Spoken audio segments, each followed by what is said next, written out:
Hey guys, it is Jerisha and this is Alexandra. Hello. And we are talking about a very interesting topic today.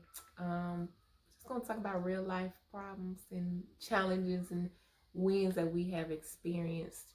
We have some very similar journeys dealing with life and mental health and overcoming eating struggles, all kind of stuff.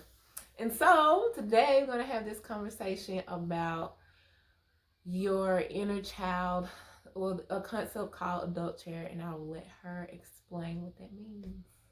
So I just want to say I am not a mental health professional. No, we're not. So this is all just coming from like my perspective and my research and what I have learned throughout everything that I have been through. To give a little background, when I was about 22, I started having symptoms of anxiety, which I didn't know at the time that it was that. But it roughly started around there. I think I had a lot of like things that happened before as well to lead up to that. But that's when I felt like the most severe symptoms. And then after that, like I started having physical ailments, and then my eating disorder started coming out more.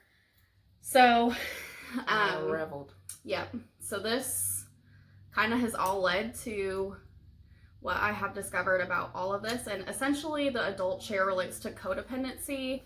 Even if you don't have codependency, the adult chair theory is amazing and you should research it. There's a podcast called the Adult Chair Podcast. I forget her name. Michelle Chalfant. Mm-hmm. She was based in Nashville. I think she just moved, but her podcast is amazing. And she goes over more in depth. She is a mental health professional, so she goes over more in depth, more about the her theory and her work with the adult chair with her clients. So pretty much the adult chair is looking at your adult self and living in your authentic chair, quote unquote. So she talks about how there's 3 different chairs. There's your child chair, your adolescent chair, and your adult chair. The child chair is more of like your vulnerable, your deep like qualities, my understanding of it. Deep qualities about yourself, kind of the innocent, playful, like, okay, you're just free. This is your like no free worries. self, no worries, can feel emotions, just things like that. The adolescent chair, yes, very pure. The adolescent chair is the ego, and that's kind of, if you think about it, like literally age-wise. When you think of adolescent, you think of high school, middle school, all those like really rough years when you're like, oh, I should be like this or should look like this. That's essentially what the adolescent chair is. It's kind of that little voice in the back of your mind telling you lies, essentially. Which does play an important part. We can't get rid of it. Not a thing, but so that's the adolescent chair. And then the adult chair, like I said, is your true authentic self. So the way I think of it is she talks about you being super present in this chair. You are in the moment. You aren't thinking about anything else. You know how you're feeling at that moment. You know what you're thinking at that moment. Acting adult. So these are the 3 type of chairs. What happens in codependency, I don't know if we're going codependency wise, but what happens in codependency is, as far as in my journey, is the adolescent chair kind of like takes over, and then the child chair or the child voice gets overrun and like gets pushed away, and that's where all feelings, emotions, they essentially don't matter in the beginning of codependency. So a therapist one time told me, she said it so perfectly. She was like, codependency is when you light yourself on fire to keep others warm. And I was like, whew, that hit deep. Yeah. I'm like, that's so true, because like I had a very normal upbringing. I was very active in sports. My whole life was sports, essentially. Like, I never got in trouble. I always got good grades. I was never raised poorly, but codependency also draws a lot from, like, family dynamics. And one thing that she really talks about that I really love is all families have some sort of dysfunction. Like, yeah. And I think that needs to be brought up into light more, and I think it needs to be talked about more because, like, especially with social media,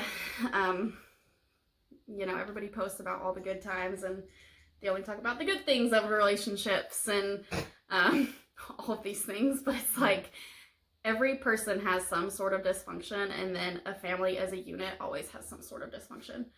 It's just how you respond, essentially. So, and a lot of the times people respond from their adolescent chair, where it comes from, like, insecurity, doubt, because when you're coming more from your adult chair, you're more secure in yourself. You can reasoning is a big important thing of adult chair, is you processing and being like, okay, this is why they're acting like this is how I feel, and then this is how I'm gonna react. Yeah. That's interesting because now as you're talking, my adolescent years were me, like, I'm sure everybody trying to figure myself out. And I feel like that still protrudes, like, in my life, like, still trying to figure everything out, like, very gray area, or not knowing what to do, or trying to fit in sometime, trying not to fit in sometime, or maybe, because then you say that's when the codependency developed in the adolescent years. So I just want to say from what you just said, like, so the adolescent doesn't, like, so the child chair is your personality, your vulnerability. So when the adolescent chair comes in, it's trying to push you and remove you, the child part of you.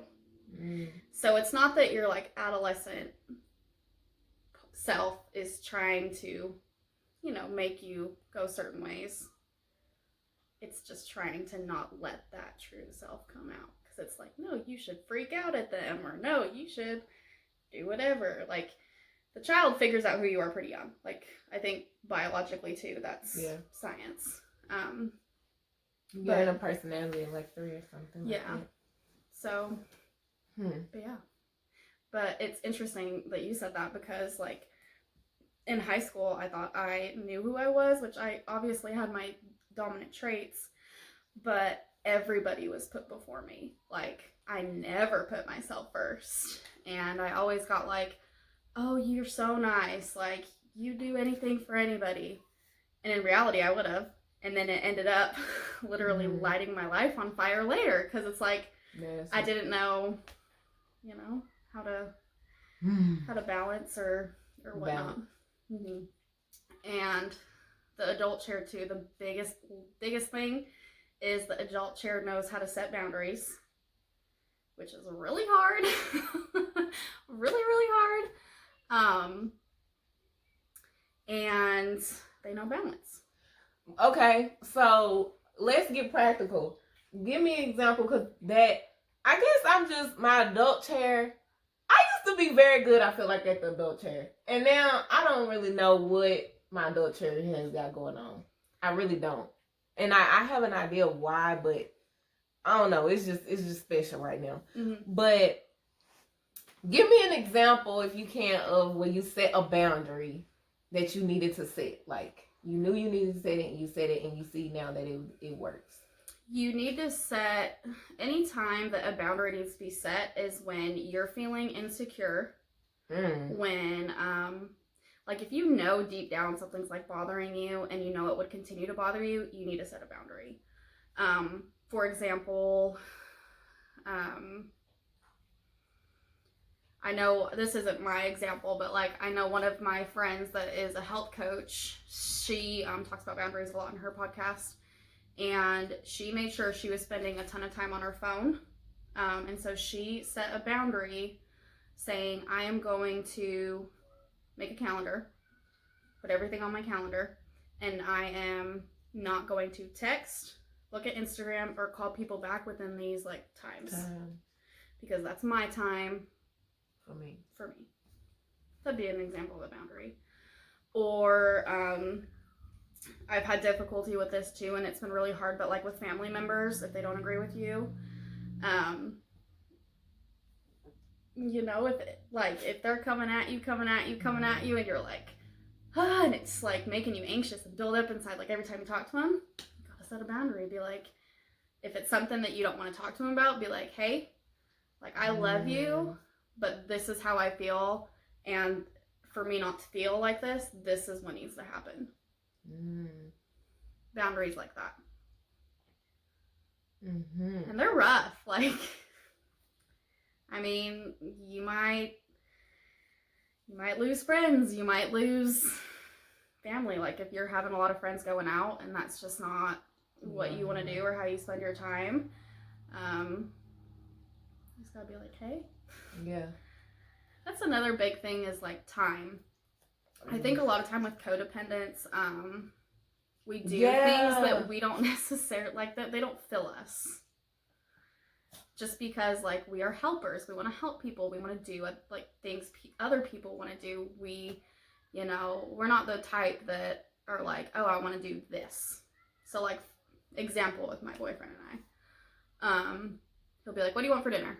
I'll be like, I don't care, you pick. Yeah. And it goes back and forth, and finally he's like, no, you're picking.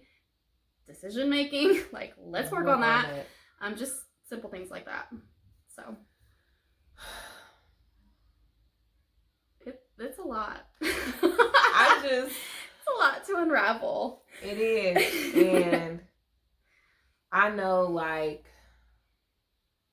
now tying that into who I am, like, because I just keep thinking, like, I didn't used to be like this. I keep thinking that. And I'm like, what do I need now, and how do I navigate through this and be healthy and focus on me while I have, like, because now it's like I have, like, this urge to be around others. Well, before I really didn't have that. And I don't know if that is a part of the codependency, like depending on others just to feel good or just to feel warm or just wanting to be. I don't know, but I have like it's an everyday thing. It's an everyday thing that I experience, and I'm like, I don't know what to do with this, and it's like the more I try to, it's like a child. The more I try to sit to myself, the more anxious I get. But I did an exercise the other day that God gave me through one of my mentors, and was like, sit down and journal about who you are without all the titles. Who are you? And what makes you you? And I wrote it down, and I started doing what Jerisha liked to do, and I was okay. I didn't need nobody. I didn't want nobody around. I didn't think about calling nobody. Now, it didn't last a whole day, but it was more than usual what I had been doing. So I'm like, okay, let's start doing the things you love more, so you can not focus on being around others all the time.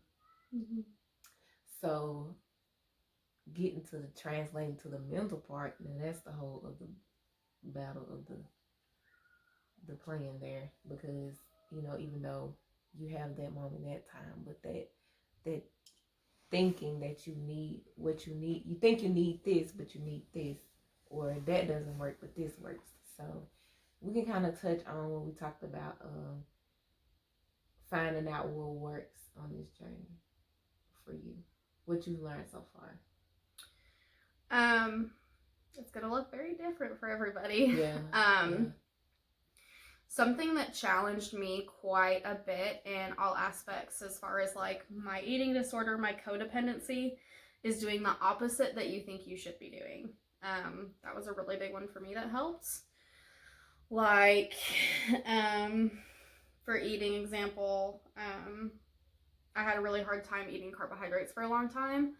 And so every time I'd find myself like reaching for more veggies, I would challenge myself and eat more carbohydrates.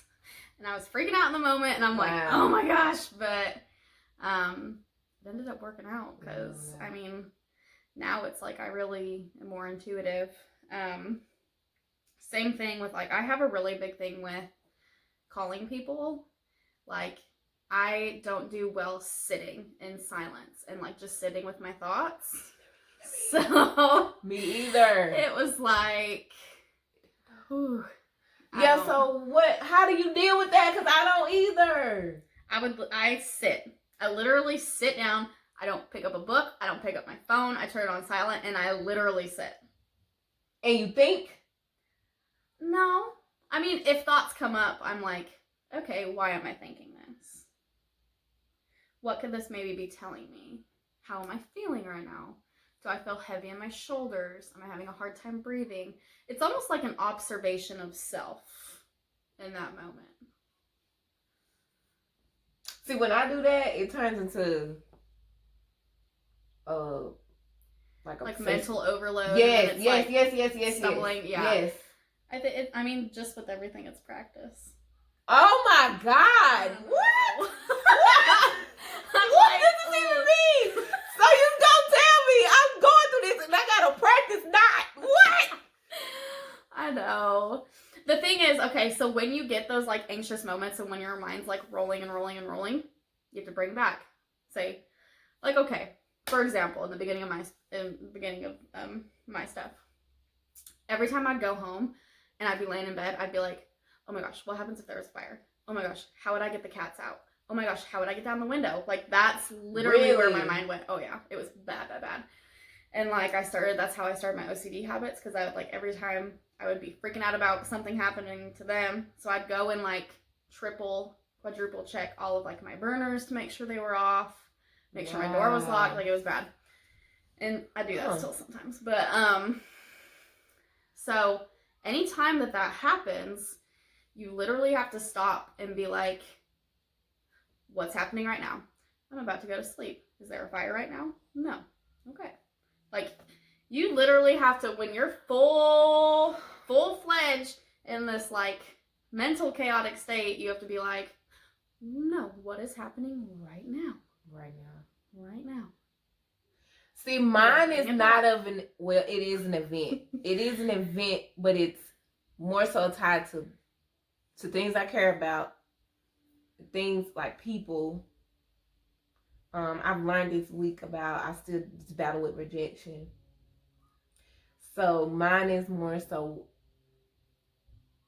people, and also what is going to happen, what I'm going to do at this date. I got to do this. What about this? Is it going to happen then or not? Like, and then I get paralyzed in it. Get paralyzed in the thought. So I'm going to kind of like intertwine little faith-based. Please. Here. So when that's going on, like, what faith-based stuff, like, where does faith-based stuff go during this? I've literally, and I'm being so honest, literally, I know the word works, and I've been praying certain scriptures that help me with that. But it ain't been that successful. It had, let me not lie, it has been successful sometimes, and sometimes it don't. Mm-hmm. I don't know. I don't know why. Well, one thing that I've really learned with faith-based stuff is the adult chair is all about being in the present moment. Mm-hmm. And essentially, like, throughout the Bible, it's all about being present, right? I never thought about it that way. Mm-hmm. So I kind of like intertwine my faith in the adult chair as like, sometimes I picture God next to my chair. And like, I don't know, him being like, or, you know, whoever means a lot to you. Like, if you're sitting down having a conversation with him. Because it's easy. It's hard to be like, okay, I'm here by myself. Like, I'm going to just sit here and think, like, that's weird. That's how it is. Mm-hmm. So, like, put them in the seat next to you. So you will put a person that you talk to and act like they're God? No, I'm talking like conversations with God. Like, just like prayer. Mm-hmm. But just having like just a conversation. What I do? It sounds really weird, y'all, but and I know, like, I probably do overthink that, but I guess that's just the difference. People, different relationships. I don't know. My, I'm trying really hard. That's all I can say. Like, I'm trying really hard, and I've been praying. I pray, and maybe it's like answers that I don't want to hear, or maybe it's a combination of things, but it doesn't flow. Yeah. I also think that, like, it helps when I think of him and, like, when I have conversations, because, like, when I think about others being hurt or my animals being hurt or something, yes, it's my job to care for them and love them, but it's not my job to take care of them. And if I can have a conversation with somebody that I know that cares for them, is, you know, more and equally, and they essentially know, I keep saying they, oh my God, yeah. That, like, he knows what's going to happen, and then you can put a lot of, like, the anxiety and stuff on him. And just talk to him about it, because at the end of the day, like I said, you can love them, care for them all you want, but it shouldn't be at your expense, at your mental health expense. Oh. Okay. Kind of like, this is a totally, like, 180 example, but, like, if somebody's driving down the street and they honk at you because they're mad at you and they drive off, like, should their emotion, their being affect you? I mean, safe in the capacity that we're talking about. No. So what would you suggest, or what would you encourage somebody that's watching this, going through this silently, somebody that is needing, probably don't even know they're going through this, but what would you let them know? A lot of people suffer from codependency, and a lot of people actually don't know it. I didn't know it, obviously, for a very long time. I would just say definitely seek out a mental health counselor, therapist.